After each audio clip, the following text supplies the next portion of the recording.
Ram sir आप साहब। बताइए कुछ जनता को क्या संदेश देना चाहते हैं। सर सबसे पहले जनक जी मैं आपके चैनल पर आपको नमस्कार बोलता हूँ। वंदे मातरम, भारत माता की जय।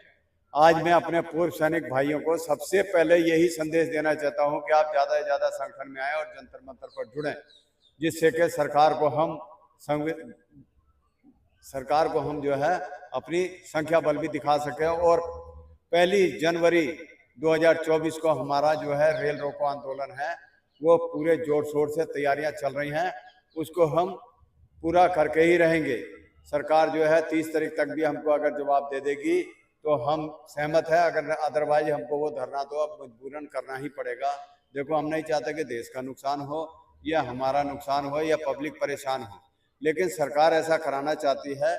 बाकी हम तो हाथ जोड़ के आज भी सरकार से गुजारिश कर रहे हैं कि हमारा जो है ये आंदोलन आपके हाथ में, जैसा चाहेंगे ऐसा चलाएंगे। आगे हम यहाँ से हटने वाले तो हैं नहीं। अच्छा, वो आप पोस्ट कार्ड वाला बता रहे थे कुछ, वो क्या सर वो मैं पोस्ट कार्ड का ऐसा बता रहा था कि अभी तक जो है 30 तारीख तक तो 30 दिसंबर तक अभी तक जो है हम सरकार का इंतजार कर रहे हैं। उसके बाद रेल रोको आंदोलन करेंगे। उस पर भी अगर सरकार हमारे समितियों को दूर नहीं करती है, हमारी ज़्यादा बड़ी मांग नहीं है, सिर्फ 3 जजों की कमेटी बनानी है। अगर सरकार वो कमेटी बना करके हमारा हिसाब किताब करवा देती है तो हम जो है उनसे यही गुजारिश करते हैं कि हमारे वो तीनों जजों की कमेटी की मांग को पूरा कर दे, तो ताकि हमारा आंदोलन भी शांत हो जाए और सरकार को भी खुशी हो जाए। उसके बाद अगर नहीं होती है तो हमारा एक और प्लान है जो कि सरकार की बोर्ड की चोट का होगा, और उसके लिए हम एक पोस्ट कार्ड तैयार कर रहे हैं जो कि हर सैनिक के घर से पोस्ट कार्ड तैयार कर रहे हैं। हम एक प्रोफोमा ही तैयार कर रहे हैं, वो पोस्ट कार्ड के थ्रू ही होगा। पोस्ट कार्ड जो है पोस्ट ऑफिस में हर जगह मिल जाता है। उस पोस्ट कार्ड पर मैं जैसे कि अपना नाम लिखूंगा और मेरे परिवार की वोट लिखूंगा कि इतनी वोट मेरी है। जैसे कि मेरे परिवार में पूरी जो है आज की डेट में 19 वोट है, तो मैं उसमें लिखूंगा मैं नायब सूबेदार रमेश चंद और मेरे परिवार की, मैं यहाँ से रहता हूँ, मेरे परिवार की 19 वोट हैं। उसी किस्म से जो है हर सैनिक, पूर्व सैनिकों को मैं संदेश दूंगा कि ये अपनी वोटिंग का पूरा लिख करके ब्यौरा दे, उसमें कोई नीच ऊंच ना करें। जितनी वोट बनती है उतनी वोट लिखे, अपना ऊपर नाम लिखे, फोन नंबर लिखे, और उसको जो है हमारे जंतर मंतर के धरने से संपर्क करके हमारे लोग को जमा करें, ताकि हम यहाँ पर सरकार को दिखाएं कि इतनी वोट की हम गिनती से आपको चोट दे सकते हैं। और शर्त या 100% वो वोट जो है हम सरकार को नहीं देंगे। हम चाहे किसी को भी वोट दें जो हमारी समितियों को दूर करेगा, उसी को वो वोट हम देंगे। 2024 में वोट की चोट देंगे और बिल्कुल लिखत में देंगे। हम लिखत में बताएंगे कि वो वोट ईवीएम पे नहीं जाएगी, वो वोट हमारी कार्डों से ही जाएगी। पूरे कार्ड देंगे कि ये वोट हमारे सैनिकों की आ गई है, और ईवीएम में हम नहीं डालेंगे। हम देखेंगे कि हमारी वोट ईवीएम में कहां से चली जाती है। हाँ जी सर, राम राम, आप बताइए सर। जो विसंगतियां कर रखी हैं ओआरपी में, उसके लिए हमने जो मांगा है, सरकार के कुछ अधिकारियों ने कलम चोट पर, हमारे कलम की चोट पर जो हमारी विसंगतियां कर दी, ये एक प्रकार से आतंकवादी तरीके की हरकत कर दी, जो कि कलम से की है, बंदूक से नहीं, कलम से की है, जो कि हमारे भूतपूर्व सैनिकों को सड़कों पर आना पड़ा, क्योंकि विसंगतियां इतनी ज़्यादा है, जिससे कि हम लोग असंतुष्ट हुए और हम लोग ने धरना दिया। धरना में और धरने के लिए सरकार हमारी कोई मांग नहीं मान रही।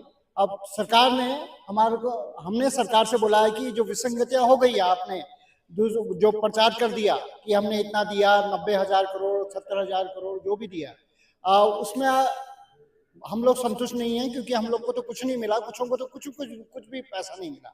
अभी हमारा जो डिमांड है कि 3 जजों की कमेटी बना के उस विसंगतियों का अध्ययन किया जाए और हमको बताया जाए। अगर सरकार के पास फंड नहीं है जजों को हायर करने के लिए, तो भूतपूर्व सैनिक एकत्र करके, फंड एकत्र करके उनको दे देंगे, पर आपको 3 महीने के अंदर ये विसंगतियों को दूर करना पड़ेगा। आप भूतपूर्व सैनिक इसमें भी तैयार रहेंगी, अपनी जेब से खर्चा पानी दे देंगे जजों के लिए, और ये विसंगतियों को हम दूर कराना चाहते हैं, क्योंकि बहुत ज़्यादा पैसा बहुत ज़्यादा दिखाया जा रहा है। 90,000 करोड़, 70,000 करोड़, कहीं पर भी रेगुलेटरी नहीं है। पूरा हर समय पैसों का जो बढ़ा चढ़ा के बोला जा रहा है, जबकि यहाँ पर फंड कुछ ही नहीं मिला। तो ये फंड विसंगतियाँ बहुत ज़्यादा हैं। इसके लिए हम सरकार से जो 3 जजों की कमेटी की मांग कर रहे हैं, वो शीघ्र पूरी की जाए।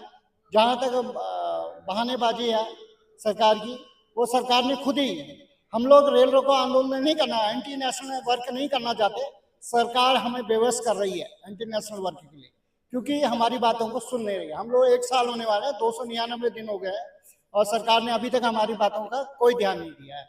हम इससे जो एंटी नेशनल वर्क हो रहा है, रेल रोको आंदोलन, जगह जो भी विसंगतियों के प्रति हमारा है, उसको कम करें। सरकार जल्दी से जल्दी इसमें ध्यान दे, हमारी यही सरकार से अपील है। अच्छा, आपने विसंगति बताइए, विसंगति आप शुरू में की है या गवर्नमेंट ने की है?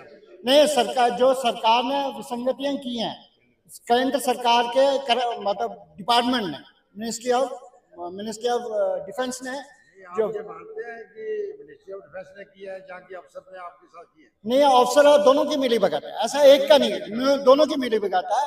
क्योंकि जो विसंगतियां है, 1996 में जो MSP आया, ठीक है, उन लोगों को नहीं दिया गया, 2003 से लगा दिया, जबकि जो भी पे कमीशन में सुधार होता है वो 1996 से होना चाहिए।